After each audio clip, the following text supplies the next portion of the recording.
নমস্কাৰ, মই কিশোৰ দাস। মই যিহেতু অসুস্থ সকলোৱে গম পায় অসমবাসী ৰাইজে। নমস্কাৰ সমূহ অসমবাসী ৰাইজলৈ।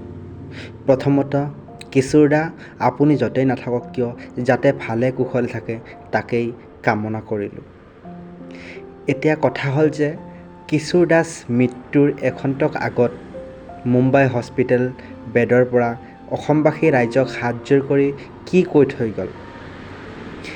কৈ থৈ গ'ল অসমবাসী ৰাইজক? জানো অসমবাসী ৰাইজে সেই কথাবোৰ ৰাখিব পাৰিব? আহকচোন তেওঁৰ এটা সৰু ভিডিঅ' ক্লিপটোৰ দ্বাৰা আমি জানি লওঁ কি কৈ থৈ গ'ল অসমবাসী ৰাইজক। নমস্কাৰ, মই কিশোৰ দাস। মই যিহেতু অসুস্থ সকলোৱে গম পায় অসমবাসী ৰাইজে।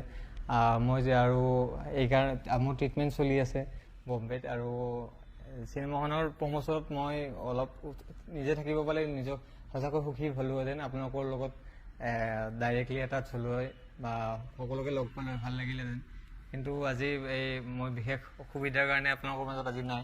কিন্তু একো নাই, আপোনালোকে চিনেমাখন চাব, কাৰণ এইখন মোৰ অসুস্থ হোৱাৰ শেষ ছবি আছিল, মানে লাষ্ট চিনেমা কৰিছিলোঁ এইখন। আৰু চিনেমাখনৰ বহুতখিনি মমেণ্ট মোৰ এতিয়াও মনত আছে, বহুত ভাল লাগে। কাৰণ চিনেমাখন যেতিয়া আমি কৰিছিলোঁ মাজতে লকডাউন দুবাৰ পালোঁ আমি। সেই লকডাউনত মানে এনেকুৱা কিছুমান পৰিস্থিতি হৈছে, মোৰ কাপোৰ চাপোৰ কণ্টিনিউটিৰ কাৰণে বহুত মানে প্ৰব্লেম পাইছিলোঁ।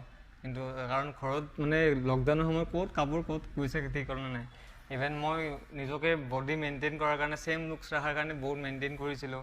ডাইৰেক্টৰ সমীৰদাক মই বহুতবাৰ কৈছিলোঁ যে কি হ'ব, মই শকত হৈ গ'লে দিগদাৰ হ'ব। তাৰপিছত মই বহুত মেইনটেইন কৰিলোঁ নিজকে। আকৌ য'ত মই